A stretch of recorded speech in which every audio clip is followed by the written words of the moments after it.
This is the President McCormack Podcast with your host, Mark McCormack.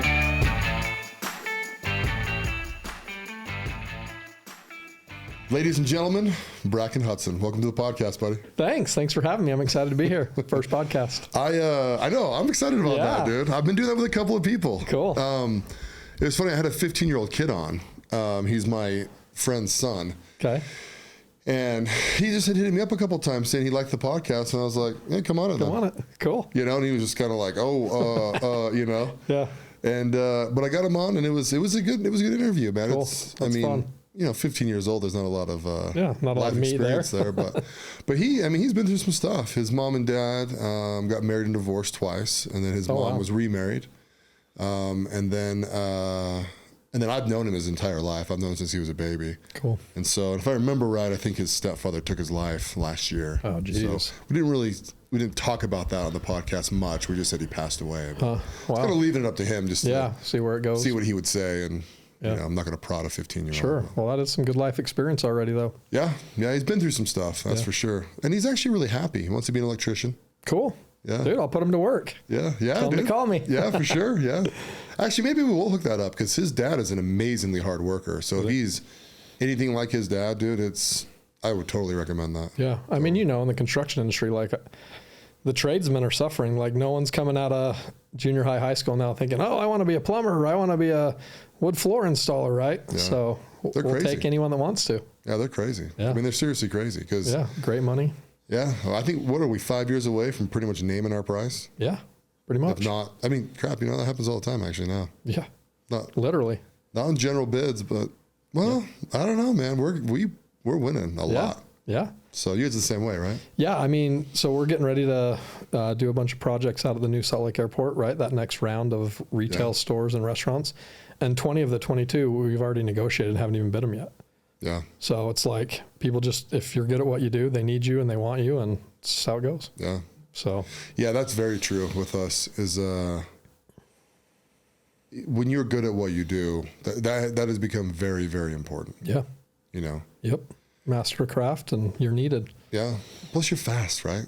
Yeah. I mean, that's the thing. That's the thing with us is people get really shocked with, on the basketball side, right? Like all of a sudden one guy, 4 days, he's thrown up 6 backstops or 8 backstops and a curtain, right? Just one dude. And people are like, we used to have contractors call us up and yell at us, right? You've only sent me one guy, my schedule, blah, blah, blah. And I'm like, call me in 2 days, bro. Yeah, when he's done, and you're going to thank me. Yeah, they're quick, man. It only takes one guy. Yep. Funny enough. It's impressive. So very cool. Now, tell me the official name of the company. So the commercial construction company is AIS. AIS. It's abbreviated for Advanced Interior Systems. So we do interior commercial construction, mainly tenant improvements. Found a great niche like out at the airport. Yeah. But yeah, we do a lot of office, restaurant, TI, stuff like that. Very little ground up, but mostly just interior. Yeah. So yeah. So did you have to find a lot of specialized people for that? Yeah, on occasion. Like, I mean, you know, being in the industry, like people will just design. So again, like at the airport, don't get mad at me that you have to walk to the B gates. It's not my deal, right? Architects design it and then we just build what's on the plan. So, you know, if an architect designs something and specifies something, typically they'll have worked with the manufacturer or vendor on that product. And so we'll just reach out and say, hey, who do we get this X, Y, or Z from that you specified? So usually they'll do the dirty work and like figure out what they want and who can supply it, and then we'll just reach out to them and get their bid. Oh, nice. So, do they ever design and not have someone to install? Yeah, occasionally. You know, we'll have to get creative. You know, there's a handful of guys that we've worked with that literally, like, they can do anything. Yeah. Just masters of their craft that have done it for 20, 30 years. And if we need something super specialized, it's like, hey, you know, they make good money and they're worth it, right? Because they've developed those skills. And yeah, so there's a handful of guys out there that, you know, we can call on. It's funny, in our world, we've tried to get installers in every state and have failed. Yeah. Because we're on aerial lifts, and I think some people with aerial lifts, man, it's just a different mentality. Yeah. You know, they don't like it. Not everyone wants to be up there. Yeah, they want to be down the ground doing tile or something, right? I'm like, oh, all right. Yeah. We've jumped off cliffs now. We can go on an aerial lift. We're good. Yeah. Oh, yeah. Me and you were good. I've actually always been good on an aerial lift. Have you really? Yeah. Did they make you nervous? I mean, I just generally have never been a fan of heights. Like, you know, I really don't know why. Just preconditioned, whatever. Was the cliff rough for you then? Yeah, it was pretty tough. The toughest part was just, we were in the second group. So there's the group that you were in, right? That went first.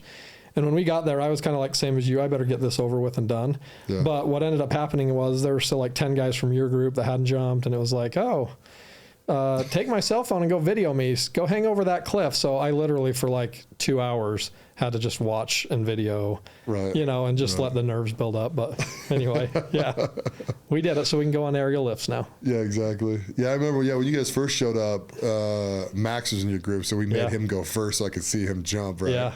I'm not going to lie, though. I think by the time you guys got there, I was like, I think I'm done with watching people jump off this thing. It's a long, hot day, right? Yeah, because we were like, 27 people before you guys showed up? Yeah. Something like that. Yeah, and it was hot and not a lot of shade. And I mean, you want to be there to support the brothers, but at the same point, it's like after 3 or 4 hours of watching the same thing, it could get a little old. Oh, yeah. And it, so we go rolling back, and I think it was me, Nick, and Matt Beret in my car. Maybe even one other guy. I can't really remember. Yeah. And we were going back. They were supposed to go. Oh no, it was just us three because everyone was supposed to take Jeeps and go like Jeeping, and I was just like, I'm so out on Jeeping. Yeah, like I've done this so many times. Like, yeah, when I did the Razor rides, I was kind of the same thing. Like, I got a Razor, it's cool.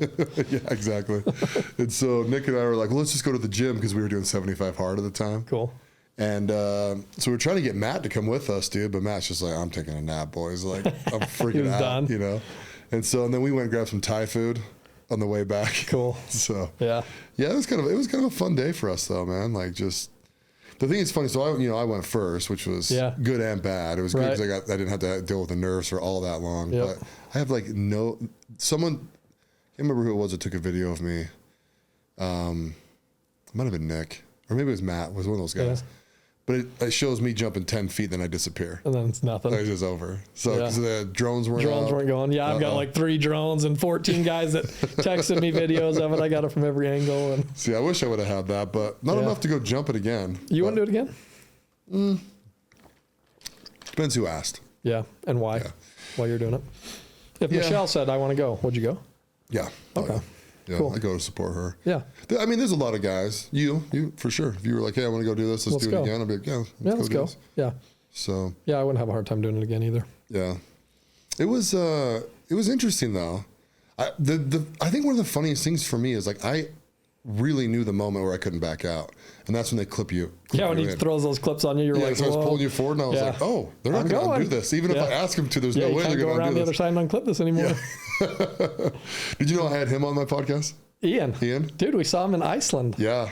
That's cool. What a great guy. What a great human. And his release a couple weeks ago. I think it was last week. Cool. I'll have to listen to his. It was interesting. We talked about mindset a ton. He's a brilliant mind. He studies a lot. I mean, I don't know him well, obviously, but standing there up on the cliff and, it was like, whoa, you're not just, redneck from Tooele, right? Because that's where I think the main guy is from, right? And I love him. Like, I love those guys. And he starts talking to you and you're like, wow, this guy's deep. Yeah. You're asking me some interesting questions here. Oh, yeah. So, I love that guy. And then when he walked in, we're sitting at that restaurant in Iceland, and here he comes barreling, and it's like, what in the world? That was cool. I know. It's like the most random thing ever. Yeah, that was cool. Dude, Iceland, what a trip, man. Crazy. What a trip. Yeah. And you got there a day early, right? So I'm going to throw my boy Adrian under the bus here. Okay. Good. So Adrian's in our walk group, for those who don't know. And we had talked about, like, when are we booking flights for Iceland, whatever, right? So one night, I'm at a basketball game with my son or whatever, and Adrian texts, like, have you got your flight for Iceland yet? I'm like, no. He's like, well, I'm doing mine right now. I'm like, dude, let me just give you my credit card. Here's my birthday. Book my flight for me. Let's just get it done, right? So give him the credit card. Like, the next day I'm looking at the flights, and I'm like, wait a sec, dude. We're here like 2 days early. He's like, no. I'm like, I'm pretty sure. Let me look. So anyway, you dig into it, and it's like, sure enough, we're going to Iceland early. He's like, well, let me call and change it. And it was like, I don't know, $1,500 to change the flights and everything. And I'm like, dude, let's just go early. Yeah. We'll make fun out of it. So there was 4 of us that got there a little early, and we just spent 2 extra days in Reykjavik, in the capital. So who was the 4? It was Alec? So Alec, Adrian, and then a guy from the first group named Casey Henson. Oh, that's right. Casey's a good dude. I love Casey. I met Casey there. How come he was... he and Adrian are buddies. They went to high school together. So I think that's how Casey... He came into group 1 late, Yeah. But that's how he found, I think, was through Adrian. So the 4 of us were there. We just spent 2 extra days. It was a great time. We found the Lux for everyone to go enjoy. That's right? true. We found the club. So yeah, we had a couple extra days, and yeah, it was. You know, the club was an experience, man. That was pretty fun. Yeah. Like random. Right? Yeah. No, so we'd been there, and it's like it was closed on Wednesday, closed on Thursday, but it was open just Friday and Saturday. So when everyone got there, we're like, we're going. We are going to the club. So I remember when you showed up, we picked you guys up at the airport. I'm like, get your dancing shoes on. We're going to the club tonight. And everyone's like jet lagged. And I'm like, I don't care. Oh, yeah, we're going to the Lux. Yeah. Yeah. No, that was good. Good time. It was random too. It was the only night we saw the freaking Northern Lights. Yeah. Outside the hostel. Just nuts. There they were. And then we went searching for them by boat that didn't even move. Go. That was close. By monster trucks. Bro, I would have been upset if we were on that boat and would have broke down out there. Yeah. Because we ain't swimming back. No. Because it's freaking cold. No. I'd have just been cuddle up and enjoy the night, boys. My God. Exactly. So, but yeah, it was cool to see him, but disappointing we didn't see him the other nights, but at least we got to see him, right? Yeah, we took our shirts off and got out. Yeah, a little biking action out in the mountains of Iceland. Have you been to Europe much? I have not. So my wife's big into Europe. She's been a couple times, and I've just never had the desire to go to Europe. I don't know, something about the French. You know, if you're French, sorry, but They're only in one portion. yeah, it's like, you know, I think I'd go to like Switzerland or something, but for some reason I mean, I love architecture, but I just haven't had the urge to go spend time in Europe. I'd prefer going to an exotic beach, or we'll go to Brazil and explore waterfalls, and I don't know. We'll see. We'll get there. My wife's really bugging me to go, so we'll make it. Yeah, we're going. So I did my mission in Scotland. Cool. And so I've been to a few countries over there. We're really into going to Italy. Okay. That's like one of our things we really want to do. You've never been yet? I haven't. I had a friend that went on his mission there, and he wanted to go really badly. Cool. With us, and then it just hasn't panned out. So we're kind of going to cut the ripcord on that and just go. Yeah, cool. Not going to wait forever. Yeah, I'm sure, like, we'll travel a ton. Like, you travel a lot, we travel a lot. Yeah. It gets a little easier as your kids get older. So I'm sure we'll end up traveling to Europe quite a bit when. Are you going to do Running with the Bulls? Yeah. I mean, I'm like you. Like, I think we're a couple of the only guys that just do everything, right? Yeah. Went to Iceland, going to Brazil. I think there's only a few of us that have done everything. But yeah, I'm all in. I think by the end of this, dude, we'll be one of the very few that have done all of it. Yeah. For sure. Yeah. Yeah, I'm excited, man. Dude, Running the Bulls, it's an actual bucket list item for me. Cool. Like top 5. It's from City Slickers. I saw City Slickers as a kid. That's and I just fun. thought, I want to do that. I'm doing that. Which is so funny because he gets gored. Yeah. You're like, I want to do that. Yeah. I'm like, I want to do that so bad. I just think it's such a, like you dress up in the white suit with the red scarf and just do it. Just go for it. Yeah. So it's 2 minutes and 45 seconds from start to finish. That sounds about right for you. 2:45. Yeah, exactly. On a good day. Yeah, I'm gonna see. I should be able to finish it. My wife is adamantly against it. Is she really? Oh yeah. Just worried about it? Yeah, she just thinks I'm gonna get hurt, which offends me at some level. And the other level, I get it. Yeah, sure. But I'm like, babe, have you ever seen me get knocked over? Like, the guys that get hurt are the ones that fall. Yeah, and get trampled. Yeah, and like roll out of it and jump back up. Yeah, get up. You know what I mean? Or get your butt over the fence. Right, something.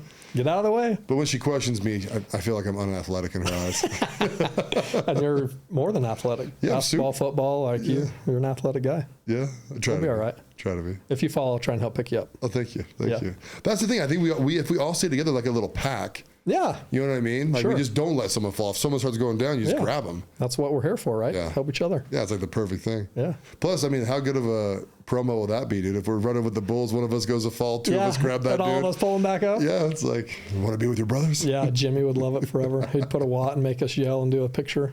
The other day I was in a funny mood, and I kept on teasing her in front of a bunch of people that I was going to just kick off the wall and ride one of them. Nice. Like ride one across the finish line. She's like, if you do that, you're a stupid idiot. I want to see it. I was like, I don't know if I can jump that high, but we'll get there. I mean, it's not like the big bulls, too. They're like little baby bulls. Yeah, they're not going to put something that's going to kill hundreds of people in there. No, that'd be a bad look. No one's died since 1996. Yeah. So. Yeah, they're on a roll. Either we're due or it doesn't happen that much. I mean, odds are we're probably due, but do the math. It's a small percent. He'll be fine, Michelle. Yeah, exactly. We'll take care of your boy. Yeah. Oh, shoot. I'm excited. Yeah.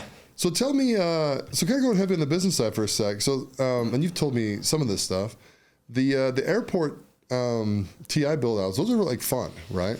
Yeah, they're interesting because one of the things that most people don't realize is that when the airport puts out an RFP, like airport's the landlord, right? They're looking for tenants.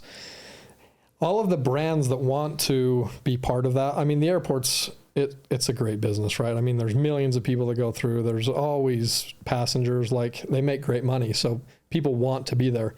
So what happens is these tenants have to put together a package deal where they say, we'll bring this brand X, Y, or Z in. We'll do this retail space. Like in the next phase, there's going to be a Jazz Pro Shop.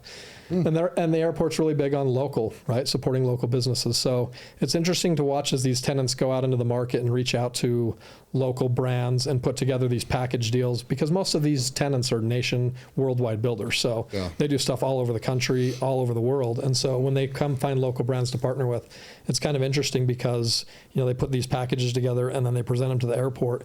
Well, they have to build a certain dollar per square foot required by the airport. So, we're talking $1,000 a square foot build out jobs. So they're super high end, right? And the airport needs to make sure that these spaces are going to last for 5-10 years. Yeah. And with all of that passenger traffic and all of those people coming through, like they take some damage, right? You've got luggage hitting corners.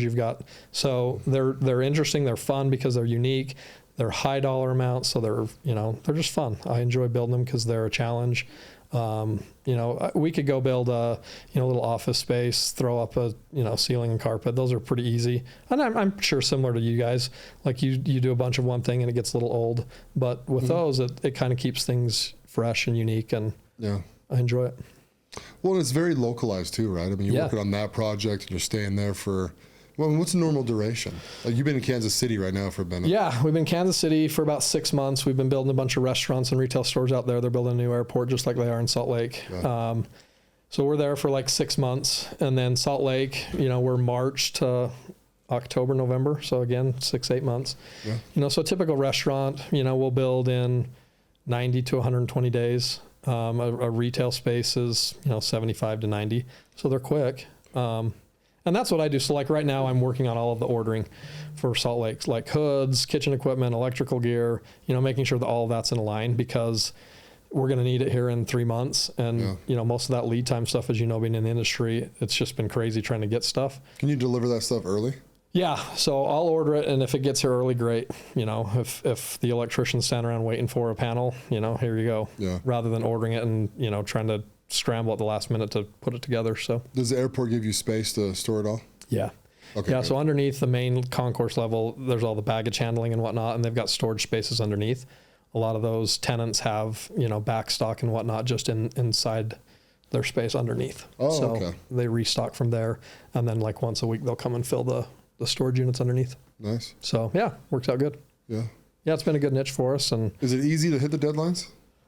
As long as the material's there, we've weeded out the market for subcontractors that just don't perform, so we know, the best electricians, the best plumbers, the best drywallers, mill workers, right? So we're a general contractor, so we subcontract all of it out.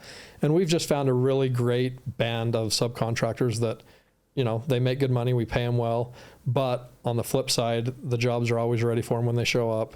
Mm-hmm. I mean, if you show up and a job's not ready, it's a complete waste of a day, right? Your guy's scheduled out. And so they know with us, when we tell them it's ready. So they show up, they make good money. We pay them good. We don't beat them up over pricing because we don't have to, right? The airport, the dollars have to be spent.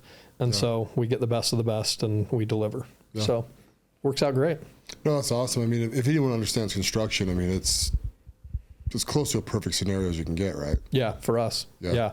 And there's little competition out there because everything has to be bonded. So I don't know on your end if you guys ever have to put up payments and performance bonds. So all the time. Okay. So we have to put up bonds, which means, when we're doing, in Kansas City, we're doing upwards of $15-20 million in a 6-month period, right? And so what the bonding company does is it guarantees the owner that we're going to perform, and it guarantees that we're going to get paid. And so the bonding company, for us to perform, they want to have a bunch of cash in the bank in case something were to happen and they need to bring someone else in to finish the job. Yeah. And so you've got to have, cash reserve sitting there, or the bonding company will say, you're not capable to do that much work in a given time, right? And so it keeps a lot of smaller contractors out, right, that can't bond that much work. And the bigger guys like, the Big D's, the Oaklands, the Laytons of the world, they're not interested in smaller TIs like that. You know, they've got big ground up buildings. They're building the airport, right? The core and the shell. Right. So they don't care to do the TI. So we're like in this interesting niche of like, we're big enough to not have to compete with these guys, but we're not so big that these guys stay away. So it's a good little niche for us. Oh, that is good. Yeah. How long have you guys been doing that? So my dad started the company in 1980, and he started it mainly doing drywall partitions. Yeah. He actually was an inventor. He invented and patented like a demountable wall system. So he started out just doing that in offices. And then what happened is he needed to bring the electrician to power the demountable walls. He needed to bring, the painter to paint them. And so it just kind of morphed from that into a general contractor type setting. And so he started the business in 1980. So that was way cool. Yeah. How long until you were in airports? We started, so the Salt Lake Airport before the new one that you see now, right? The Salt Lake Airport was pretty much owned and operated, all of the concessions by a group called the Crismans. It was called Air Terminal Gifts. Tom and Bill Crisman, they owned everything. So my dad, back in the late 80s, early 90s, started doing work for the Crismans out at the airport. So, I was in elementary school when he started out there. Yeah. And so as the airport got bigger and expanded, more and more tenants started trickling in. And so we've been doing work out there for 30 plus years. And, we're the preferred general contractor. Like if you call the airport and say, I want to build a restaurant or something, our name comes up 100% of the time. Nice. It's just a good niche. Yeah. So. Yeah, no, it's awesome. Yeah, it's out great. Is it, are the designs fun? I love them because, they want to have something unique. They want to have something fun that people want to go sit in, right, and enjoy. So if you go look at some of the, Market Street Grill, for example, right, they've got that huge patio that overlooks you can see all the gates and whatnot. They've got cool canopy structures and hanging light fixtures and, cool pennants and, everything because it's got to be high end. So are the designers, are they with an architectural group or are they with the airport? So the designers typically come from the brand. So let's use Michael McHenry, for example, right? Yeah. So one of my tenants called and said, hey, we're looking for a local brand to partner with. And I said, oh, let me introduce you to, the McHenry Group. They've got a couple local brands, Sunday's Best, Oakwood Firelight. I don't know which one may be the best, but let me make that introduction. Yeah. So what happens is like we'll use Sunday's Best, right? They've got a unique look. They've got a unique feel. So what the tenant would do is they would work with Michael and his team to say, okay, how do we make sure people know this is a Sunday's Best? It looks the same. It feels the same. It's got that same vibe, but in the airport setting, right? So they'll work with him and his team on the design of it. They'll help put the menu together, and then the tenants will handle all the construction, and then they'll manage all the personnel. Okay, cool. Yeah, kind of interesting. Because we run into design problems. They're mostly usability problems, right? Okay. So they'll run like an HVAC system through like where the backstop's supposed to go or that kind of stuff. Yeah. Do you guys deal with that or is it pretty? No, occasionally we'll have to relocate some stuff, but most of the time like the architects and the engineers that design, they're out at the airport, constantly making sure that we're not going to have those problems. But we'll have to relocate ductwork and move some electrical around, But not that big a deal generally, right? Typically not. Yeah, it doesn't cut in the design. No, we can usually make it work. Nice. So, yeah. So this next phase of the airport, are you guys doing, is it all in A gates or is there some B gates too? So all in A. So when you come in past security, all the gates go down to the left, right? Yeah. So now all the gates are going to mirror basically what you see on the left-hand side on the right-hand side. Yeah.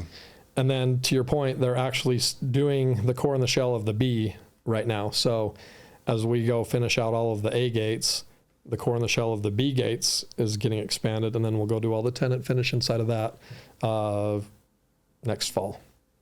Wow. And then when that's done, they'll start the C gates, and then, they'll build that tunnel all the way through and tram it up. Are the C gates just as big? Yeah. Yeah, Delta's all in. Delta's, I think, 80% of, the flights out of Salt Lake. They're all really? in Salt Lake. Yeah, it's like the Atlanta of the West for Delta. Wow. So they're the big hub here, and they're just as many gates as, so all of those A gates will be Delta again. So is that who you have your frequent flyers with? Yeah, Delta? I love Delta. Me too. Yeah, that's my airline of choice. Living large. Are you the same flight as me down to Brazil? No, we so You're like American, didn't you? I'm on American. Yeah, it was a shorter time frame. I'm like, I don't want to be in the air for too long, too many layovers. So there's a handful of us that booked that same American flight down to Brazil. Down there? Yeah. When do you guys leave? Do you know? We leave on Wednesday. Like in the middle of the day, or like 10 a.m.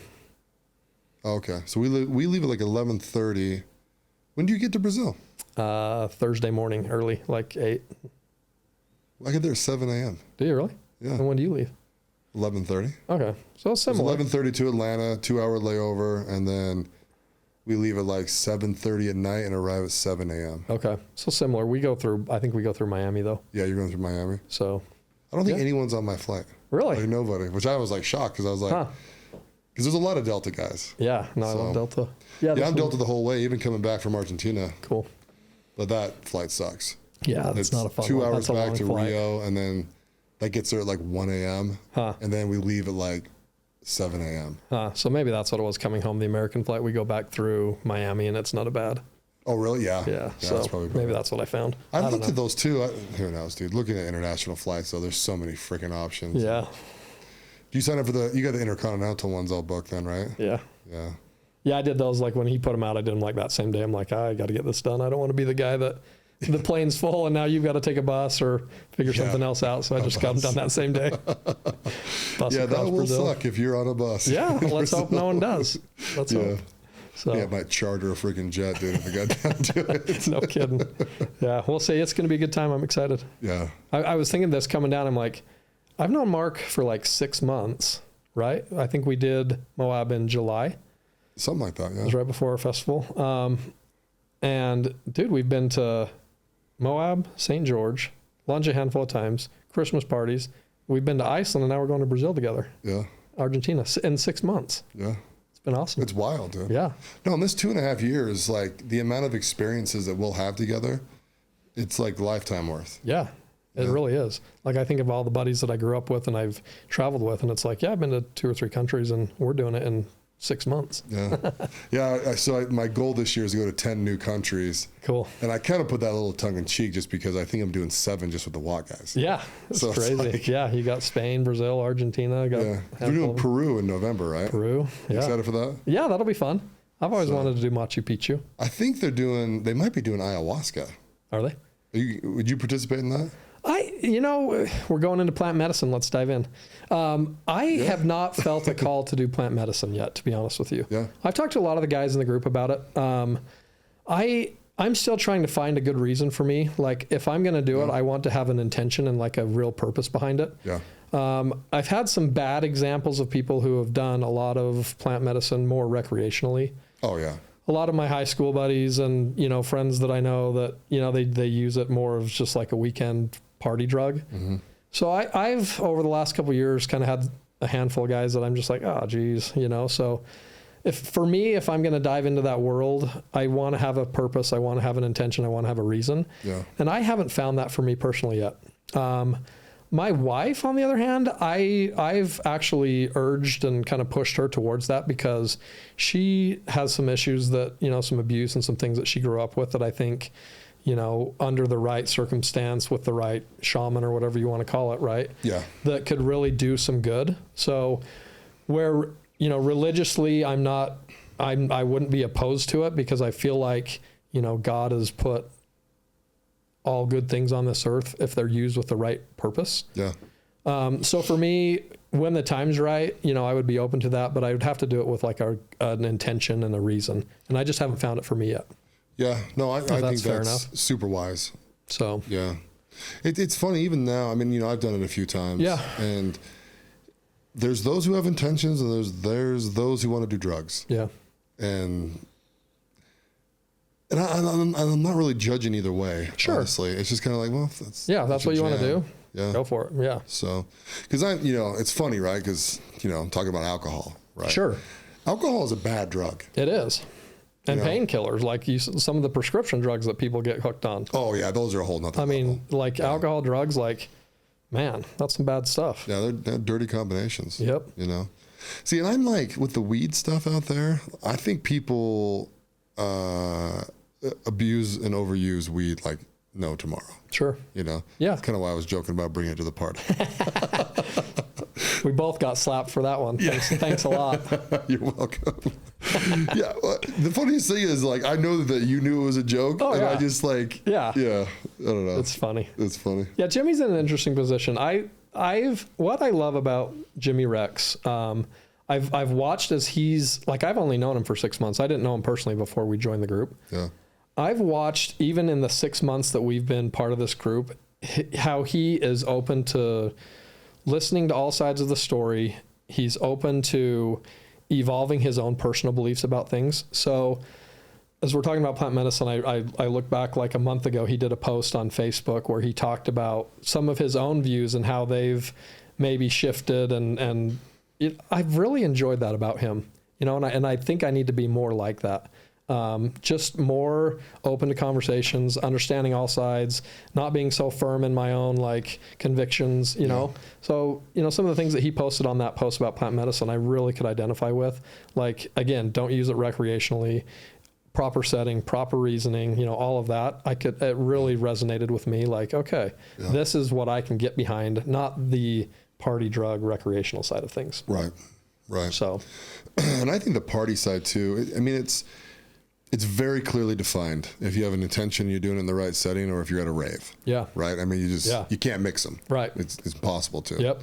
And so I've always found, you know, psilocybin, or for people listening that don't know what that is, that's mushrooms, magic mushrooms, or whatever you want to call it, you know, whatever nickname came from the 60s. That's right. But that is to me, it's a very communal drug. It's for, or plant medicine. Yeah. Drugs, tripping balls, whatever you want to call it. Right. It's for a group setting, right? It's a learn from other people. It's a drop your ego. It's a loving environment. Yeah, very loving environment. And loving in like friendship. Yeah. You know, it's the friendship vibe where you're getting with people that you admire.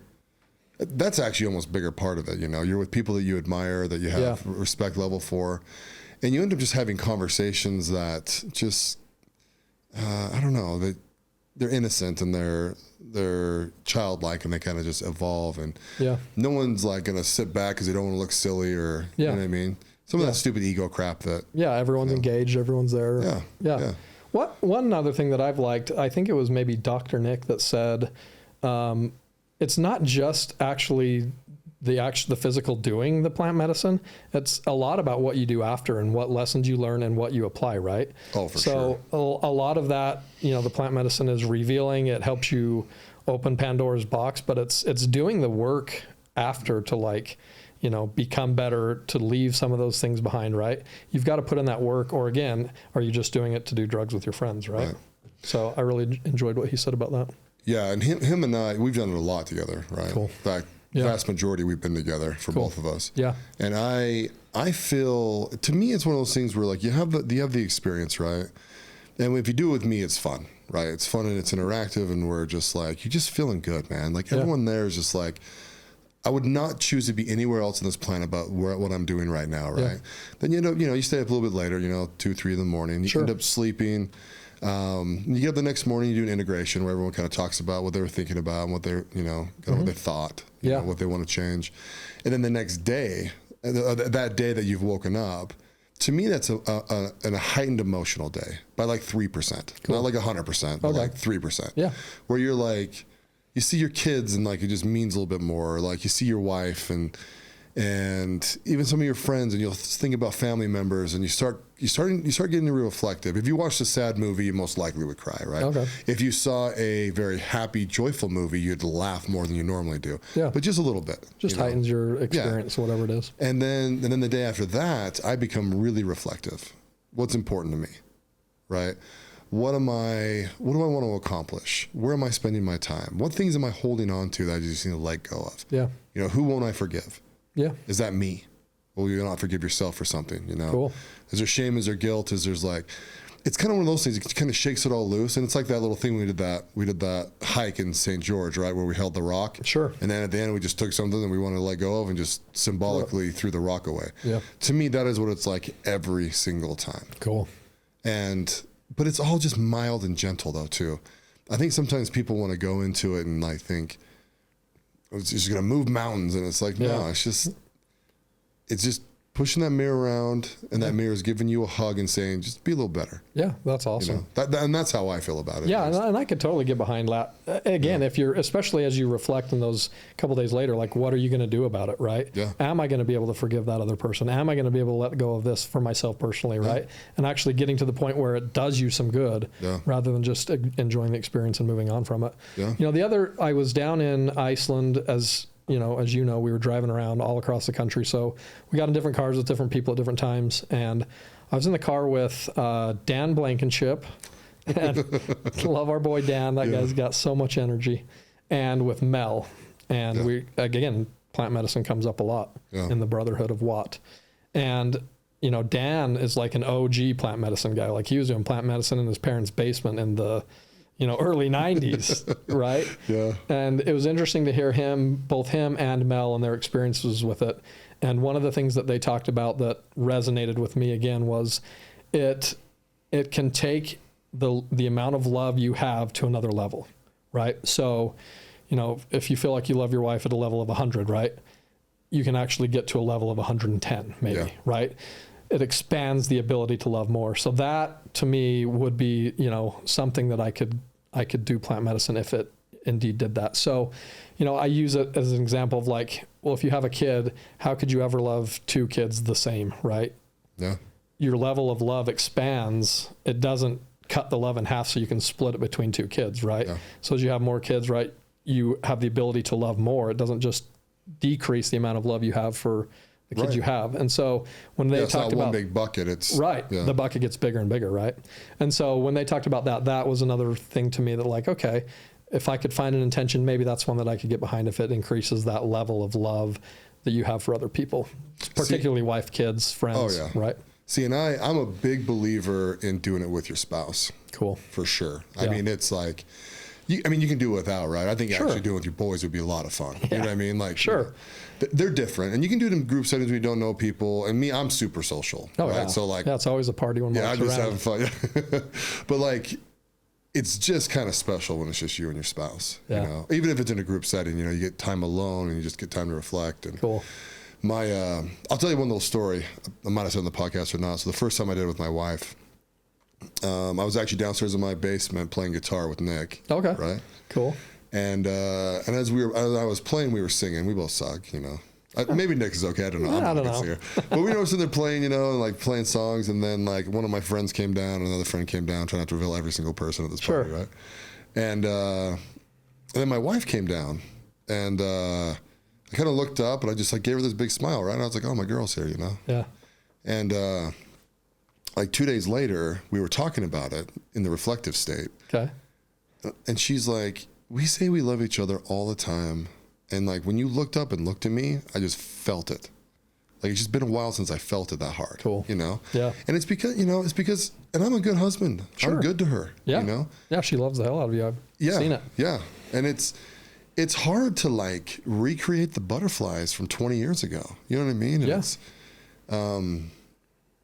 it's interesting. The last one we did, she's like, hey, do you want to go alone with me for a minute? I was like, yeah, babe, let's go. You know, me and you. And we talked to each other. I tried to say this without getting emotional. And I'm like, hey, did we fall in love again? And she's like, yeah. And it was like, you know, like simple, nice. Yeah. You know, it was really, we have this saying, she says it all the time, where you're going to fall in love 2 or 3 times in your life, right? You just wanted to be with the same person. Sure. And so we joke about that, even though we both believe it. And like over the last year or two, we've done it. Cool. You know, we just kind of like hit that second stage where we're like, hey, you know, we worked hard, we made our life, and now we get to enjoy it. We got our kids, and we didn't really go through things per se, but like, you know, there was choices to be made, and like we both chose to stay together, you know. It's so cool. It's hard. I mean, like you say, to keep that Kindle flaming, right? Life gets busy, work, you have, you run businesses the same way.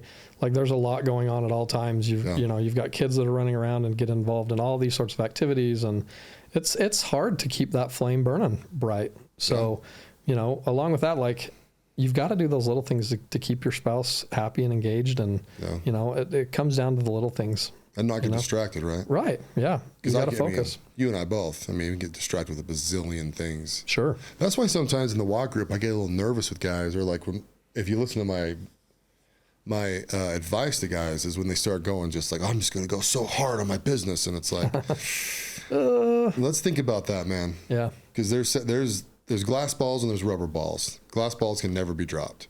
Rubber balls, you can drop those every now and again, pick them back up, even if they crack a little bit. Yeah. You know, you can fix a rubber ball. Yep.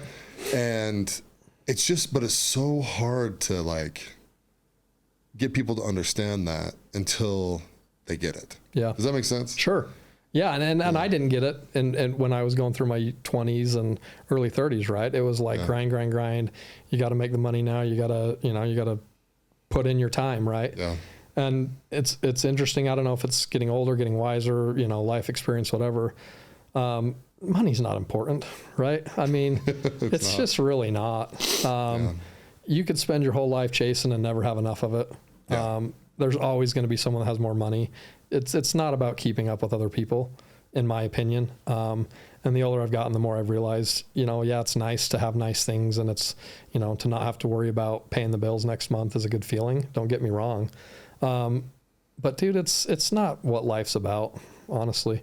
It's about relationships. It's about your spouse, your kids, being a good person, finding a group of friends that you enjoy being around. And I mean, money's to me is not of any importance. Well, and it's just a tool. Yeah. Right. You got to look at it like your hammer or your Excel spreadsheet. It's just a tool that you use. Yep. Even in investing, you've heard me on a couple of the calls, right? Sure. I'm like, if it's not boring, you are doing it wrong. You're doing it wrong. Yeah. If you are so excited about an investment that you're making, bro, you're gambling. Yeah. Yep. And you'll learn. You'll freaking learn. I've talked to a bunch of the guys in the walk group about this, and they're just like, yeah, you're right. Yep. I'm like, oh, I know I'm right. It's just, come on, guys. What it is. Buy the boring crap. Yeah. Live your life. Yeah, enjoy life. Have the experiences. Yep. That's why I love going on every single thing the walk group has. Yep, me too. What are we going to do? Do this in 5 more years? Yeah.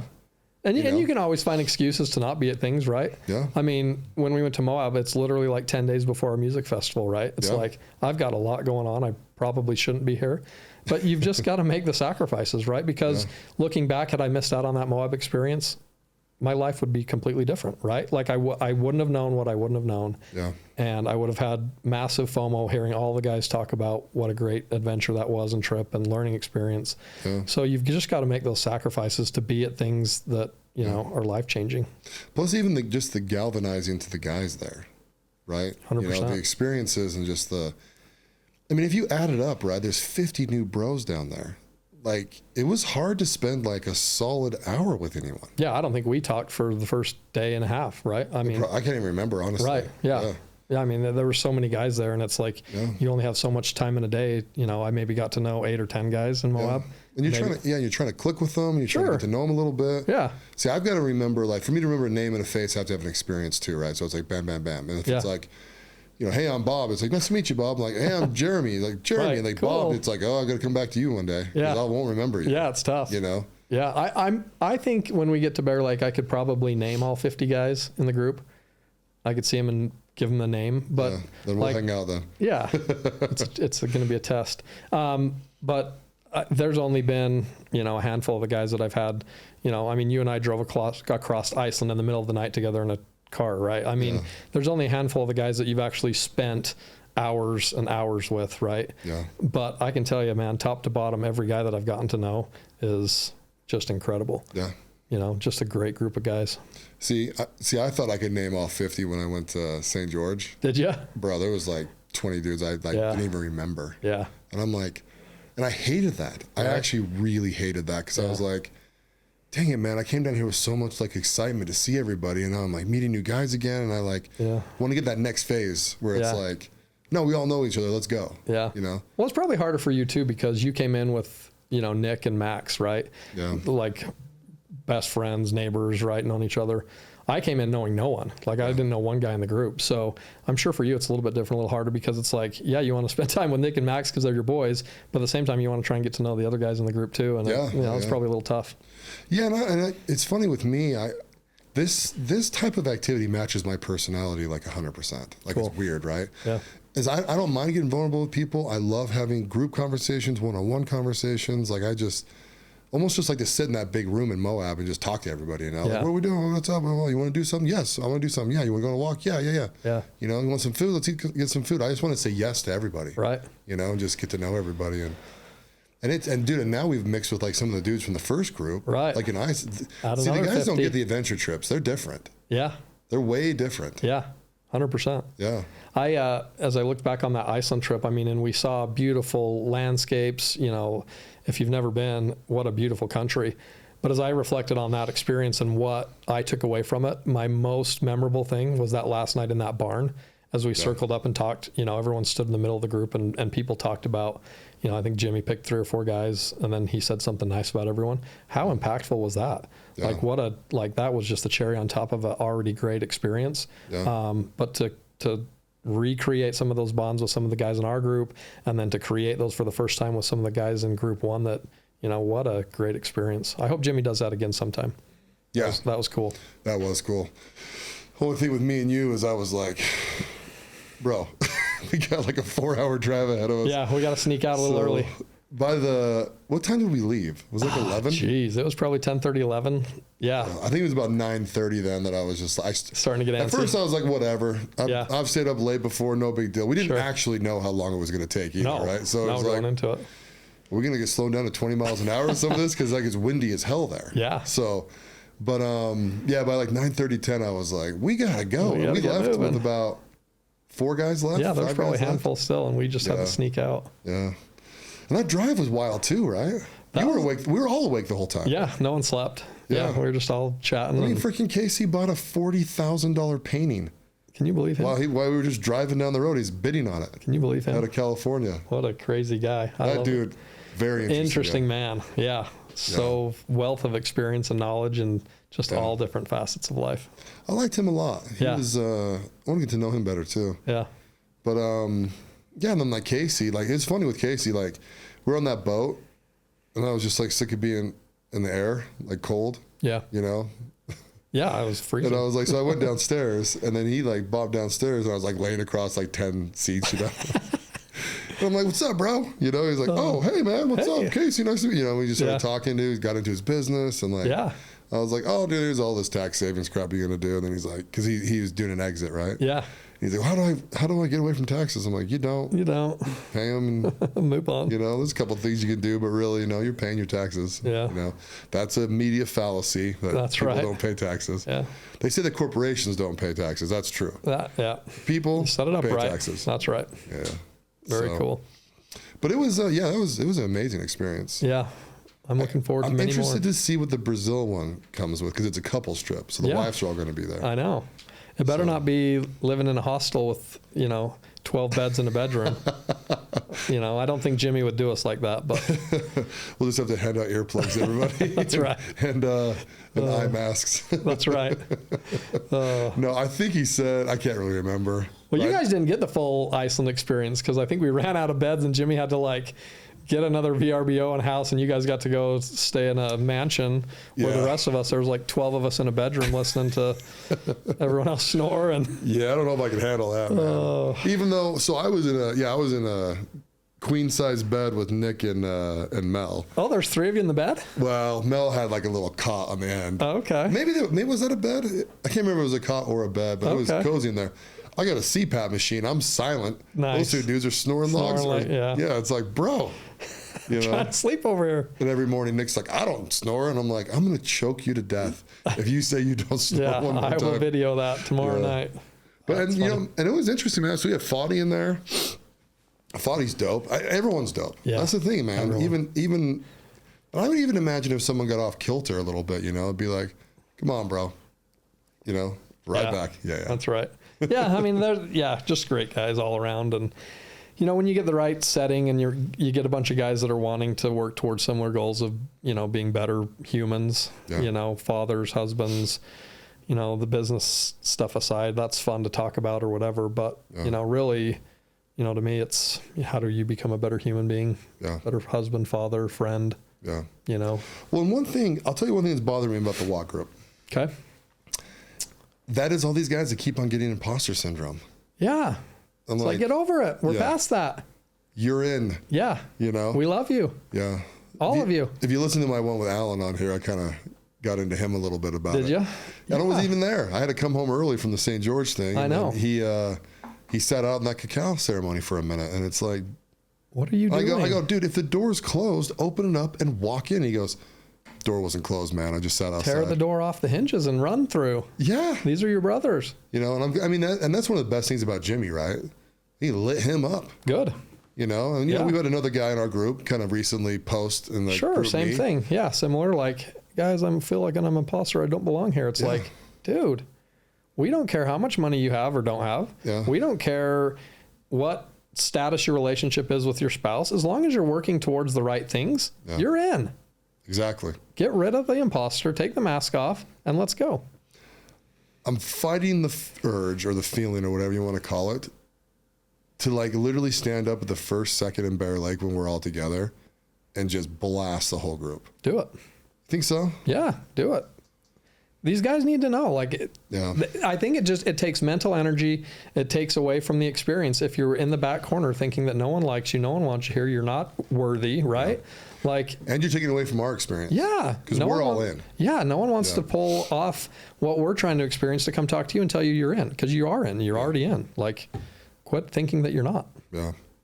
Love you all. Well, if you're backing me up, dude, I think I might. I'm backing you up 100%. Let me go back to one thing that you said real quick. Yeah. Because I know this was probably a hard thing for you, but it was one thing that was impactful for me. There's two things about you that I've really loved. Number one was when you left St. George. I know that was hard because we had some stuff going on and you didn't want to miss out. Yeah.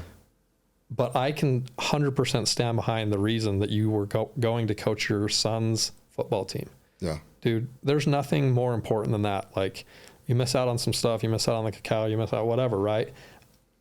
That example to me was huge. And the other thing that I've loved about you was a post that you did, I don't know, a month or two ago about your son. And when he was like, dude, I know, whatever actor, I know him better than Kevin Hart. I know Kevin Hart better than I know you. Like, just being able to be vulnerable, like, that's the kind of man I want to be around, right? Yeah. Like, I love when you post, we just installed this court for the Warriors. We just installed this court for this, like, cool. Like, that's awesome. I'm proud of that. Cool. That's my boy. But the guy that posts that kind of stuff, man, I just love that kind of stuff. And that's the kind of guys that I want to be around. And those two examples to me were like, I love Mark. Yeah. He's trying to be a better dad. His post helped me become a better dad. And hundreds of others, I'm sure, saw that and they were like, damn, I need to do better too, right? Yeah. And similar to other guys in the group, right? Nick, for example. I see a post of Nick with his son in Disneyland. Dude, I love that. Yeah. Or Ryan Beam talks about having Christmas with his daughter, right? Like, that's the stuff that matters to me. That's the stuff I care about. Cool, Nick, that you're doing all these plastic surgeries. Cool, Mark, you're installing all these floors. Cool, Bracken, you're building airport stuff. Like, cool. But the stuff that matters is the stuff with family, spouse, kids. That's the kind of stuff that I just get excited about. No, I appreciate you saying that. And it's to kind of tie it back in too. So when I was in Moab, when I was reflecting on what I want, right, make my goals, the overwhelming feeling I had down there was like, stop missing your kids' stuff, no matter what. Yeah. Just stop doing it. Yeah. You have enough money, stop missing it. Yeah. You don't get it back. No, that's become a very stark reality in my world. Yeah. In 2022, now that we're in 2023, that was my reality. That was my reality check, is that you can't get it back. Right. And so that's why I left. And I stayed to the last second pretty much. Sure. Yeah. And so I was actually going to get up a little early and go because his game wasn't until like 11. But then Jordan needed to go back and his game was at 9. So we ended up leaving at like freaking midnight. Yeah. Or something, I was like, ugh, get a couple hours of sleep. Yeah, but you got every minute out of it with Watt, and you did the right thing by getting back to your son, man. Like, and I'll tell you, that post I put up, that was a hard day for me, man. That was so what I had done, I had gone to the gym late, right? Because my other thing is I need to get fit. Yeah, right? Me too. That's my other goal. Yeah. It's something I just felt over and over and over and over at, in my mind. And I changed my mind a little bit, but I felt like a failure, right? Yeah. And so I'm at the gym, and my wife hits me up, hey, you want to go to dinner? I'm like, yep, absolutely. Where do you want to go? So we go to Goodwood. I show up. I'm tired, man.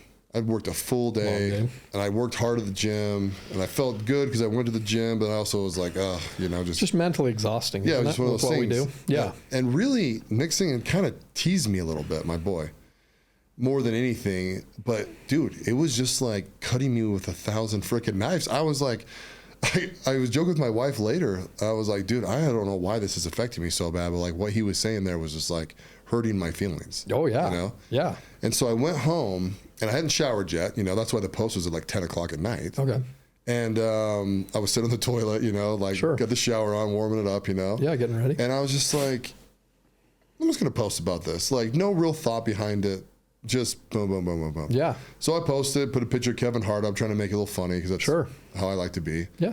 And, but literally just said word for word what happened and how I felt about it, dude. And then I posted it. I put my phone down. I jumped in the shower, got all clean. And we have a little ledge in the shower. So I sat there and I was just thinking about everything, man. I was just like, tomorrow I got to do this. I got to accomplish this. And man, why did Nixon say that? Why is that hitting me so hard? I was kind of laughing about it, but then I was also like, come on, man. Like, yeah, like he knows you. He knows you. He knows who you are. I spent a ton of time with you. Yeah, I spent time with him all the time. We slept in the same bed for like 2 years back when I used to snore. He'd crawl on my bed every day. And I'm like, oh man, this is such a selfish post, right? Just like a woe is me. Yeah, woe is me. Like, why am I doing this, right? So I had every intention when I stood up to just go hit delete. Oh, really? Oh yeah. Oh yeah. So glad you didn't. It was about 40 minutes. I took a long shower. Good. Right? Yep.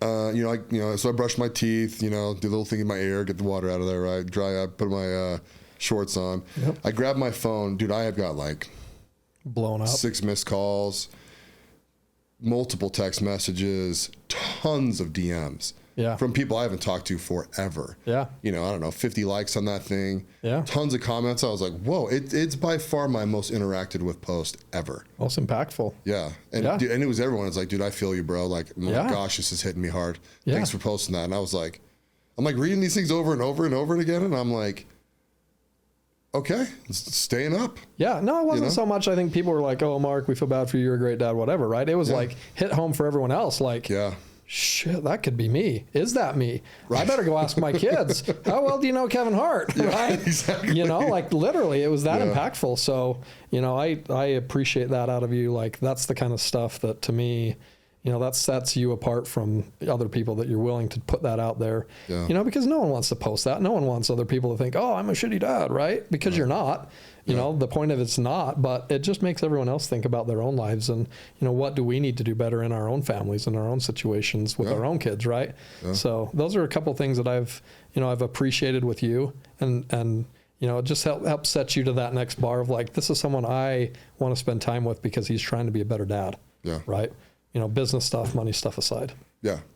Well, exactly. And that's one of the reasons why I'm attracted to you too, right? You're a guy who loves his wife. You're a guy who loves his family. Honestly, here's my real feelings on it. Like, in this world, if you want to cheat on your wife, knock yourself out. I don't care. It does say something about you. You can't change universal truths. Right. Right? Yeah. You're doing that bull crap. It says something about you. Yeah.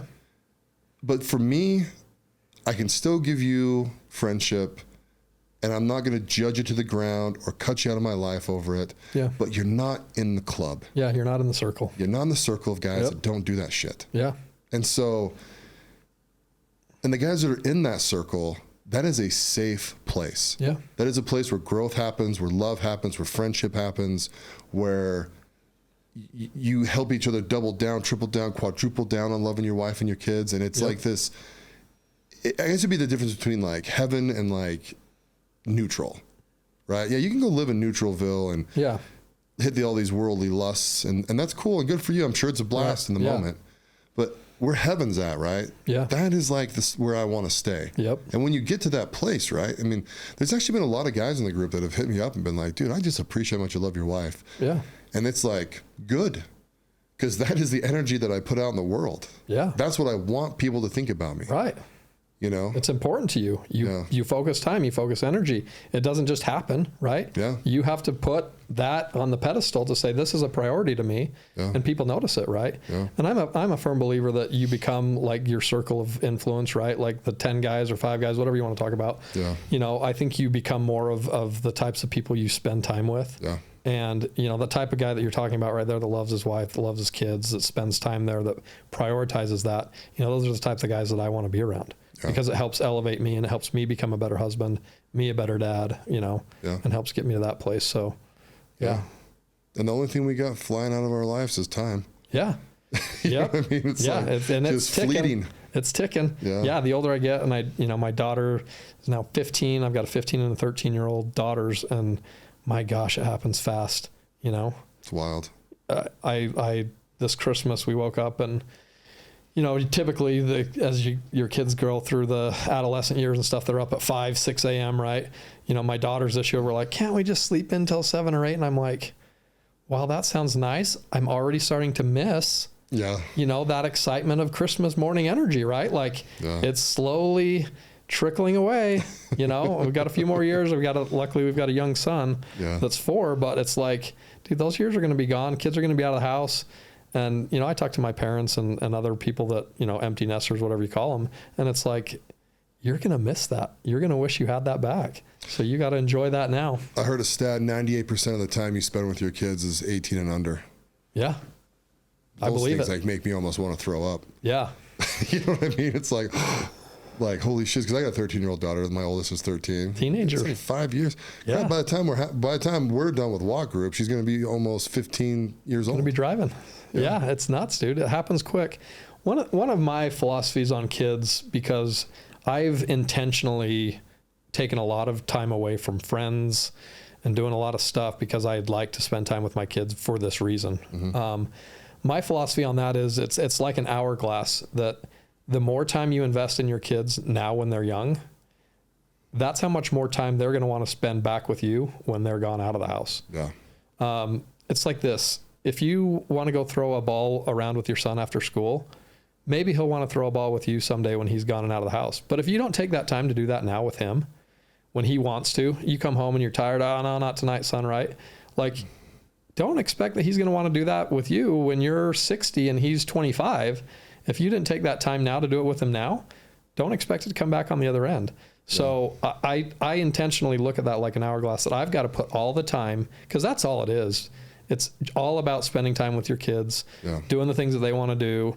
Like, yeah, you can take them on trips, but it's really, are you getting down on the floor playing toys with them? Are you playing games with them? Are you throwing the ball with them? Are you shooting hoops with them, right? If you don't put that time in now, you're just, in my opinion, not going to get it back. Yeah. Like, they're not going to want to be around you when they've got their own life going on if you haven't invested in them. Yeah. Yeah, and you just saw, I just interviewed my 7-year-old daughter. Cool. That's my first Harper, guest. that was so awesome. Yeah, and she's, you know, there's a lot of like, I don't know. Yeah, I get to start, you know. And I was like, oh, this will be interesting, you know. And then like eventually, she got really talkative about some of the family vacations that we've been on. Cool. Because we had these little, you know, we're asking these questions. She's like, oh, what was your favorite family vacation? She goes, Disneyland. Cool. And I go, that's your favorite? And she's like, no, the one with the bear. And I go, the one with the bear? I'm like, what are you talking about? She goes, with the Biltmore. And I was like, oh, so like 2 years ago, we took him to North Carolina. Okay. For a week, because our kids are homeschooled, right? So we love that. We try to take them on trips where they're kind of learning some things. Cool. And so we rented a cabin in West North Carolina, and a bear actually kind of like attacked our rental car, and was like, "What's this whole freaking story?" I'll tell you about it later. I got scared it was going to come in the house. Wow. That's why it's funny. I freaked out. Well, you're bigger than the bear, so you could have taken. Oh yeah, but.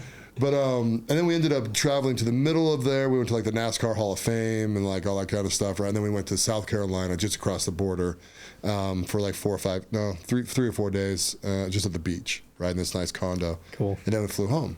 Yeah. And listen to her talk about it. She's like, yeah. And then we were playing like foosball, and then like we were playing darts, and Brea was playing darts, and she starts going into this like intense detail of this family vacation, and I was just like, yep.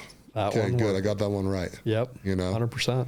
And so, dude, I love that. I mean, we've talked about this a lot over the years with my wife. It's like, quit giving your kids stupid toys, quit giving them stupid video games, like giving them experience for their birthday or for Christmas, right? Yeah.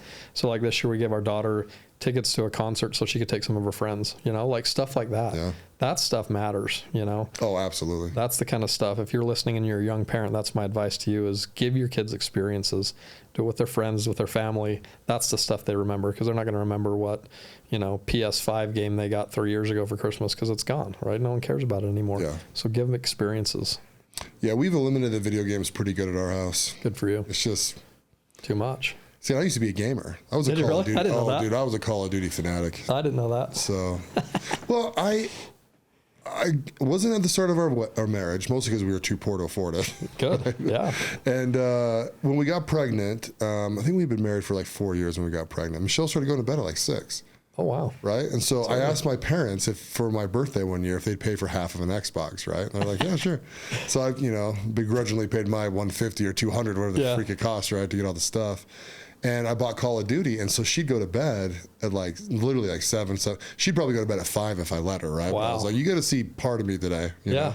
And then I had like my insurance agent, my cousin in Georgia, another guy I knew from playing basketball, but we just put this little team together at like 8 o'clock at night because we were kind of all in the same groove. My cousin was single, and we would just, you know, go shoot guys and talk, and it was like really, really social. Sure. And I got really good at it.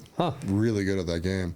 And it was about 2-3 years ago, probably like 2019, probably before COVID, where I just stopped caring, just like overnight, just done. I mean, I play with the kids a little bit, you know, we play like Mario Kart or, you know, kind of play games. Like I will not let them play a solo game. They have to play with somebody with other else, people. Good. You know? Yeah. And then that's just sort of fading too. Like we just don't do it as much, you know. Yeah. We do a lot more art at the house, and like we play a ton of board games. Cool. That's the other thing she was talking about. Yep. Playing Sorry, and yeah. So I was just joking with her in there. Hopefully the adults catch my joke. I said it as subtly as I could, but she goes, "Yeah, when we play Sorry, you just make all the moves for us, right?" So one night, like they're just begging me, "Dad, we gotta play Sorry. Dad, we want to play Sorry." Well, I wanted to hang out with Michelle in our bedroom alone. Sure. That's what I wanted to do that night. Yep. And so I go, "Oh, you guys want to play Sorry before you go to bed?" It's like, "Okay, as soon as we're done, you're going to bed, right?" They're like, "Yeah." And so I just went, "Okay, you went 3, you went 2, boom, boom, boom, boom." I did the whole thing until somebody won. 6 minutes later, game's over. They were sitting there all grumpy, and I was like, "And we're done. Go to bed." Yeah. And so now she's just telling the story about that. I'm like, "Oh, that'll be really funny when you guys are when like you're all old married." Enough. Yeah. To understand what Daddy was talking They'd about. be like, "Oh, you asshole. Yeah. What were you doing to Mom?" just back scratching. That's all we ever do." Oh, that's funny. Yeah. I love that. So, but yeah, dude, I'm telling you, board games is the best. It you is. guys do that? Yeah, it's just time, right? It doesn't matter what it is. Card games, board games, you know, like it doesn't matter. As long as you're there with your kids, making them memories, experiences, like that's what's important, you know? I like to make them little mocktails. Do you really? Yeah, I get like raspberry syrup or something to put in like Sprite. Yeah. You know, a little tip of Yeah, orange we've got juice all or those something. little Swig or Sodalicious, whatever those mixers Yeah, in exactly. Like make a swig at the house, basically. Yeah, we got one of those in our pantry. Yeah, they love that stuff. They love it. Yeah, dude, I'll tell you another word of advice, like something that we've tried to do well. Like we built a new house up in Highland a couple years ago, and we tried to make it like the fun house. Mm-hmm. Here's a tip for those that have kids coming up into teenage years. Ask your kids, their friends, what they like to drink and what their snacks are, what they like to snack on. And go spend $20 on drinks and snacks that their friends like. Dude, they're always at your house. Oh, that's and smart. that's what you want, right? You want your kids in your house with their friends. You know where they're at. You know who they're with. You know what they're doing, right? Yeah. And the kids love to come over because we've always got a Dr. Pepper or a Fresca or, you know, whatever snack they like. It's like $20 a month, and your kids bring their friends over all the time. Yeah. It's amazing. No, that's what happened to one of my friends in high school. The house we hung out all the time. It was funny. The dad, he was a bishop. Awesome man. Awesome man. And he would take every new kid that showed up, which there was hundreds, and I'm not joking. Go out to the freezer to be like, "Hey, see this freezer here? You have anything you want in it? This is your freezer. Yeah. See the one in the kitchen? That's mine. Don't touch it. Don't touch that. Right? And he had a fridge out there just absolutely stocked with soda pop. I love it. Pick a flavor. Yeah. Right? It was a lot simpler back then. Sure. I think there's about Root 10 beer different or types, Sprite. right? Yeah. Coke, yeah. Yeah. And then he had a freezer, and all it was in there, right, was just frozen crap from Costco, right? Yeah. So like Hot Pockets, and I can't even remember everything, but like, you know, Red Baron pizza or whatever, yeah, whatever. Right? Yeah. And so, but no, literally, and he did not give a crap. Yeah. I mean, he was spending hundreds of dollars a month on stuff. Perfect. And, dude, people were just buying. And I'll tell you one time he told me, so I was over there one night. I have a really special relationship with him. And he pulls me over and he opens the fridge, right? And he goes, "See this stuff in here, Mark?" He goes, "You're the one non-family member that can buy. You can go into this fridge." He goes, "Just don't let anyone see you." And I was like, "All right, cool." You know, and I can't, dude. And I don't know. It made me feel special. Yeah, right? yeah. I mean, you make your kids' friends feel special, and they'll always want to be at your house, and that's what you want, right? Yeah. And I can't take credit for that. I got to give the credit to my wife on those drinks and snacks. That's all her. Yeah. But man, it makes a huge difference. Like, it's so simple, but it's intentional, right? That's my word going into this year is being more intentional with everything, with whether it's business, with my spouse, with my kids friends. Like, what is it that I can do? And it's just planning, right? Thinking ahead, planning a little bit. And you do those little things, and it can make a huge difference in all aspects of your life, even in business. You know, we don't need to talk about any business, but you do those little things with your wife, like plan a pedicure. You know, just tell her we're going, get ready, do that ahead of time. Don't tell her what you're doing. Like, that's a game changer for them, that you plan and thought about something ahead. Yeah. You know, plan an event with one of your kids. Take them. I love when you took your kid to the Imagine Dragons concert, right? Yeah. That kind of stuff is. Like, he'll never forget that, right? First concert, on dad's shoulders, like that kind of stuff. You know what's crazy about that concert? What? That was the first time I was invited to do ayahuasca that night. Oh, really? And I've been wanting to do ayahuasca for 5 years, and I mean bad. Okay. Right? Still haven't? No. Oh, wow. Because I haven't had the setting or the people I want to go with. Gotcha. Right? Yeah. And that night I had all of that. Everything lined up. But I had that concert already scheduled. Yeah. Right? Yep. And it was an easy choice. It was a really easy choice. Yeah. So, I mean, not that I didn't think about it. Sure. You know, because then I was like, well, go to the concert. Maybe we'll leave a little early. You know, I started doing that bullshit. Yeah. Then I go and look at myself in the mirror and you like, can really? say shit around me if you want. I switch back and forth. Okay. But I looked in the mirror and I just go, we're doing this? We're doing this? You're gonna be that guy still? And I'm like, no, you're right. That's what I love about you, man. All in. All in with your kids. Yeah. And you wouldn't change it now for the world, right? No, ayahuasca will have another opportunity. So that concert, right? So Nixon's a massive fan. Didn't realize how big of a fan he was. Knows every word to every song, right? Wow. So I sprung, I bought the GA right up front, right? Because that's kind of my thing anyways, right? If you're going to go, you might as well go hard. Yeah. And he's on my shoulders. And I had this picture in my head where I'm like, I just want him on my shoulders. My back, I have a bad back, right? So it's like... There'll be a time where there's no way I can do this with him, right? Yeah. But right now I can do it. He's 9. Yep. And I throw him on my shoulder. Oh, he's 10. It was this year. Throw him on my shoulders, and we're like, I don't know, 20 feet back, but like real. They have that stage that comes down the middle, right? Okay. So we're kind of like 20 feet down the middle. Mm-hmm. And I'm huge, right? So he's on my shoulders, and as they start the concert, the music starts, and they do a good job building it up, right? And lights are all dim, and everyone has these bracelets on. I've never been to Imagine Dragons, but you wear these like bracelets that light up different LED colors. Stuff, but they like do waves, and it like moves to the thing. They shoot stars, and twinkle like stars sometimes. So that stuff starts moving, right? And you can start feeling the anticipation. I'm like, oh, this is so cool. I love this part, right? And Dan Reynolds comes up through the stage as close as you and I are to us. You guys. Looks right at Nixon. Puts his hands together like this, bows to Nixon, looks up, and starts the lyric, and then boom, right into the concert. Wow. And I looked at, I was like, I could feel him on my shoulders just being like, like he's right, like he's looking right at me. Going through his body. Yeah. And it was so, it's one of those unintended just moments, because I was just standing there, and he was the one kid on some dude's shoulders, right? It's not like of all we're the special. Thousands of people. Yeah, right? he just happened to be right there, so he just went to the kid. It's what I would do. It's what you would do, right? If you're on stage. Yeah. Oh, a little kid in the crowd, like I'm going to give him some attention. Yeah. Yeah, and That's it's like so cool. Yeah, and I was super happy to just be there, Yep.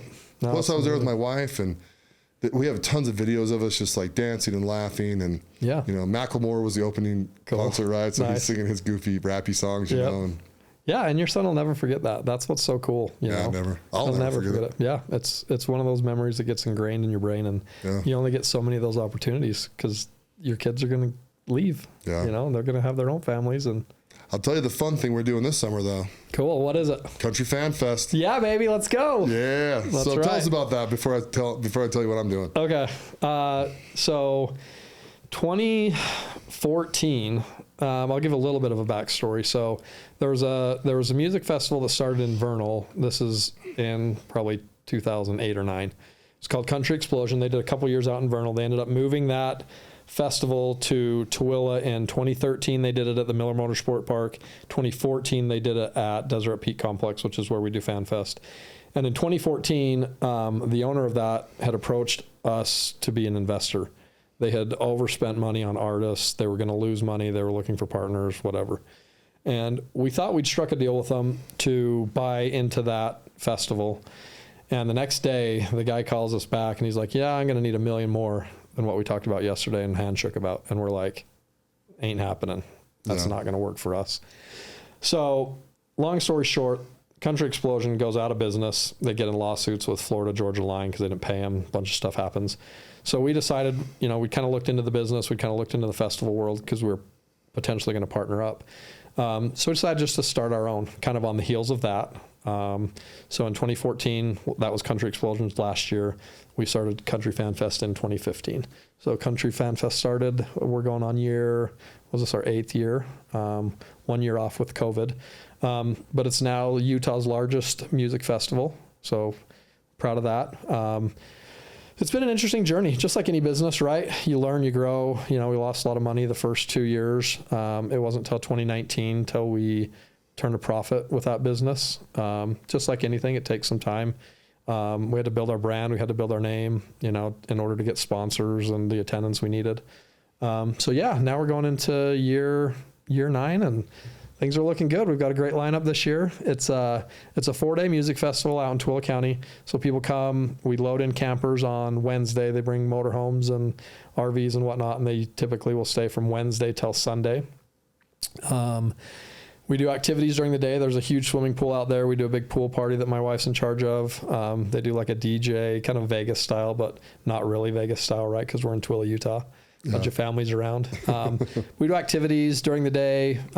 Music goes till 2 a.m. So we do after parties till 2 in the morning. It's just a good time. People come out, make memories, enjoy their friends, enjoy their family, listen to good live music.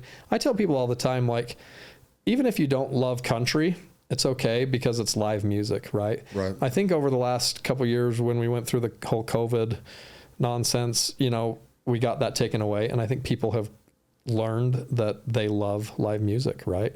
That atmosphere, that environment of being around a group of people listening, whether you like country or not, or rock or whatever type of music, it doesn't really matter. It's just being in that setting, under the stars, listening to great, music, being around people. So yeah, it's a good time. We enjoy, it's been fun. Yeah, that's awesome. So it's fun talking to you about the economics of it, actually. Yeah. Because we, I don't know. I have these like little, I would say kids, they're like 20-year-olds, right? That do all the EDM music down in Vegas, like out in the freaking desert, basically. Yeah. And it's funny to like listen to their experience versus your experience, because yours is obviously very professional and done right, and with sponsors and all that kind of stuff. They're basically, I don't even know, pulling out generators and like in the middle of the, and just go for it. They're all just like throwing $100 in and buying $5,000 worth of crap. Yeah. So. Yeah, it gets interesting because there's a huge difference between like a one-night deal where you put up a pop-up stage, do music, and people go home. Yeah. There's a huge difference between that and then when you're camping people. Yeah. Like when you're camping people for 4 or 5 days and they're staying on facility, it takes it to a whole nother level of security. Everything from bathrooms to security to fencing to, it goes to a way different level of organization, professionalism. Because, there's high risk that when you're housing 10, 12,000 people on site, that something could happen, right? Someone could die. You gotta have a lot of food there too, right? Yeah, food, water. We've got to have food, water, everything, right? So just the potential of you've seen different things happen at different venues where people get trampled and, shootings and different things. Like, it just takes it to a whole nother level of, you've got to know what you're doing. You've got to actively be engaging in, what could go wrong. So we actually partner with Tooele County Sheriff's Department, with Tooele County Emergency Operations, with UDOT, with Grantsville Police. Like, it gets pretty detailed on what could go wrong and what your response would be, right? It can't just be, if something happens, let's try and figure it out. Because by then, something tragic could have happened and it's continuing to happen because you weren't ready to deflate that situation. So yeah, it takes another level of planning and organizing when you're doing multi-day housing people than it does just come in one night and go home. Because you're staying on site the whole time, right? Yeah, I'm typically on site for 10, 12 days. It's literally like building a little city, right? We bring in stages and bathrooms and food and all of that. So it takes about a week to build, and then 5 or 6 days to take it down when we're done. Yeah. So yeah, I'm on site. I just take a motorhome out, plug it into power, and I usually get 2-3 hours of sleep a night on average, honestly. Really? Like we go till 2-3 in the morning and then back up at 6 going again. It's a tough business. It's not an easy one. I tell people all the time when they talk about getting into music, I'm like, great. You have to do it for the right reason. You have to love what it brings to the community. You have to love like the satisfaction of getting that type of people together in that setting and seeing them enjoying themselves and having a good time. Because if you don't, there's way easier ways in this world to make money. Trust me. Right. Like it's got to be for the right reason, or your first year you'll lose a bunch of money and you'll be done. Right. You have to stick with it. You have to enjoy it. You have to love what you do, the reason behind it. Just like any business, right? If you don't have that stick-to-itiveness, and if you aren't in it for that long haul, it'll just deflate and you'll move on. Right. So would it make sense to do, because there's so much setup. I didn't realize you're there for like 10 or 12 days. Oh yeah. So if you were to do all that setup, would it make sense to do the following weekend to do like a rock festival? Yeah. I mean, interesting that you brought that up. Because that would like lower your costs, right? For yeah. the second concert, or at least equalize them. Yeah. The difficult part that we have with that, because we've talked about it for multiple years now, the difficult part with that is the location that we do it at the Deseret Peak Complex is on a bunch of soccer fields. And we have to turn sprinklers off about 3 days ahead of our setup, because we've got heavy equipment that goes and sets up stages and moves barricade and, huge, massive tents. And you can't do that on wet grass, right? Or it'll destroy it. So water has to go off 3-4 days before we start setting up, and it's got to be off all, during the festival. So by day 10, that grass is really starting to get hammered and die. And the one thing that we're learning and that we've been studying is how Coachella and Stagecoach partner. You've heard of those, obviously. Mm-hmm. They're huge, massive events down in Southern California that go back to back to back weekends, right? What we're learning is we need to work with Tooele County, and we currently are, on a master development where we can have some sort of a turf or some way to be able to get water on that grass, either during the festival or shortly thereafter, or do it on turf to where that grass won't die. Because if you go 2 weeks, back-to-back weekends with setup and takedown, over 2 weeks without watering that grass, and you've got thousands of people that are on it all day long, it's dead. It's gone. How many fields is it? We're on 4 soccer fields, full size, right now. Okay. And they use it year round, so Are they open to turf? Yeah. I know a turf guy. Yeah, I've heard that. So Tooele County, they got a grant from the federal government during COVID to do some upgrades to their facility, and this is all public knowledge now, so I can talk about it. They're in the process of doing a master development at that facility that'll allow for multi-day festivals and to go back-to-back weekends. Cool. So we're in the process of working with them right now. In fact, I had a meeting last week with the county government to help develop what that looks like. So that master plan is done. It starts in 2 months. I think they're spending $7 million this year. They've got a total of like $34 million that they're spending out of that facility.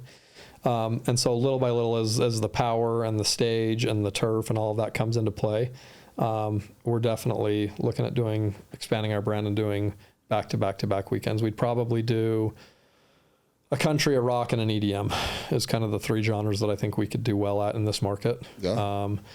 But the facility... I think EDM might surprise you. Yeah? Yeah, I think it'll do well. Yeah. Yeah. DOS Energy is out at Saltaire, right? We know those guys well. I went there, friends with the owners. So, yeah, I mean, we'll see what happens. The facility's not ready yet. It's got to be... As we talk about economics, I don't know who your listeners are on the podcast, but we bring in a lot of temporary... Yeah, who knows? Maybe they'll think this is interesting. Yeah. We bring in so much temporary annual reoccurring infrastructure, right? So we bring in porta potties, we bring in generators, we bring in tents, we bring in all this stuff that we pay for, it gets used, and then it goes away, right? Doesn't make a ton of sense, because if you just put permanent power there, it's there year round, right? You only pay for it once. It may cost you a little bit more the first year. Amortize it out over a few years and boom, it's paid for and it's there now permanently, right? Yeah. But our holdup with doing that has been where we're at currently can only facilitate maybe 18, 20,000 people on a day, you know, and when we're talking about doing some of these other things and expanding the brand, we've got to be a little bit bigger than that. So it doesn't make a ton of sense for us to go invest all that money if it's only going to be for 1 or 2 years and then we're moving it to a different location. So if you look on a map at Deseret Peak facility, they have this huge chariot track that's, it's probably half a mile from where we're at now, but it's on that same facility that's owned by the county. That's where that expansion is going to happen because it'll hold the quantity of people that we're talking about. Doing turf and doing some of those things allows it to be multi-day, back-to-back-to-back weekends. Yeah. So once that's in place, you know, then we'll talk about doing the rock and the EDM on top of the country. Oh, that'll be fun. Yeah, it'll be a good time. I'd love to be involved at some level. Let's do it. Even if I'm just a director. Let's do it. You can just point, just stand on somewhere and just point. So, dude, I might even, it'd be fun, dude. Yeah. It'd be fun to do that. It's, you know, it's one of those industries that it brings people together, right? Live music, you come with your friends, you come with your family, you spend weekend, like it's a memory creator, right? Yeah. And there's not many industries like in construction, it's not what we do, right? So it's a little more fulfilling on that end where, you know, you're helping people create those memories that are going to last lifetimes, right? Yeah. So are they going to let you bid as a contractor on that? That's not really our bailiwick, you know. Yeah, there's a lot of dirt work there. Right? Yeah, a lot of dirt. You know, we're talking about bleacher seating and, you know, they're talking about doing that turf that can be used as like a state football, you know, facility as well. Yeah. So state tournaments and different things. So that's not really what we do. Keep me informed on that. I do a lot of that stuff. Cool. Okay. Yeah, a lot of dirt work, a lot of groundwork. They do grandstands, Okay. Yeah, they're putting together plans right now that'll go out to RFP, so I'll keep you posted on it. It's going to be a big development. We partnered up with Shaw. Oh, cool. So we're the biggest of the biggest of the biggest. I know the Shaw contract flooring guys out of Draper. Yeah. So a lot of work to them. Yeah, we deal with their like main manufacturers out of Dalton, Georgia. I was going to say it's near Atlanta, right? It's in Georgia somewhere. Yeah. I gotta get out there and go see them all. But yeah, it's a big brand. Yeah, Shaw, man, it's that's a big company. Yeah, it is. Massive. Big company. Yeah. So. They've got a local branch that we subcarpet to on some of our jobs and whatnot. Oh, yeah? Yeah. Oh, yeah. Yeah, they got... Yeah, they're massive. Pretty sure they're worldwide. Yeah. They've got to be. They're like a Fortune 50 company. Yeah, they're massive. So, well, cool. So... well, we're kind of at the end of the podcast. Are we? What time is it? So I normally... Cool. Go for an hour and a half. I normally give... Well, we're going to do this. I'm going to have you give your best 2 minutes of advice. Okay. But there's something that you brought up earlier, and I'm gonna echo it and maybe add to it a little bit. Okay. Some advice, when people listen to us talk, especially if you're in construction, both of us are very successful inside this world. And I want the best advice I can give people inside construction is to have your house in order, your home, the relationships with your wife and your kids. If you want to go crush it in construction, you got to have the backbone at home. It's the best advice that I think I can give to people because construction is simple. It's bidding, it's completing, it's buying materials. It's very simple to do. Not always easy, but it's simple to do. But what's not easy is if your life at home is all over the place. Yeah. And I think everyone I know in construction that really does well is like us. Yeah. Where they have a very, very good family structure at home. Cool. I love that. The one thing I do love about that construction industry is it's salt of the earth type of people. You rarely find like con men that are involved in construction, right? Like these are people that, you know, blue collar guys that get up at 6 a.m, they go work, they spend 10, 12-hour days, they work hard, they come home and they enjoy their family time, right? Like it's very rare that you find scam and, you know, fraud and deceit going on in construction, which is what I like probably most about the industry that we're in, is most people are hardworking, just, you know, American dream type guys that, you know, they want to work hard, they want to provide for their families, they're honest, you know. That's what I love the most is just the people that we get to work with, because that's the type of guy I think that you find in this industry. Yeah. It's pretty cool. Yeah, absolutely. So, okay, to my 2 minutes of advice? 2 minutes of advice right now. I came prepared. I'm not going to lie. Yes. I was sitting out in the parking lot and I'm like, Mark's going to ask me for my best 2 minutes of advice. And I don't want to blow this. So I came prepared. I put some notes down if you'll indulge me. I came prepared to talk about my best 30 seconds in 4 different aspects of life. Perfect. Does that work? Is that 2 minutes? You can go 10 minutes if you want. All right, I'm going to try and keep it at 2. So my best 2 minutes of advice when we're talking about religion and God. Number 1, you got to be grateful for what you've been given. If you and I are sitting here, right, most people are going to be listening to this podcast on their iPhone 13, 14, driving their $50,000 car. Like, we have been given so much, like probably anyone that listens to this podcast and anyone in our circle, like we have been given so much. You got to be grateful for what we've been given. Follow the biggest 2 commandments. Love God, whatever that looks like for you. If it's a higher power, I don't care what that looks like. Love God and love your neighbor. Life is hard enough without people judging and getting into other people's business. Stay in your lane. You focus on you. Don't worry about other people and what they're doing. God didn't put you here to get on this earth, to be his eyes and ears, and to worry about what your neighbor and what you got in his drink, right? So my advice is don't judge other people, worry about yourself.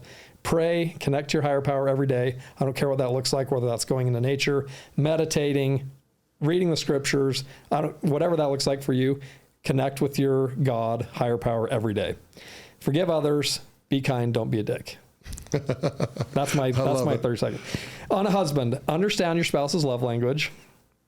Know what she needs and give it to her daily. Do the little things. Make her the highest priority in your life.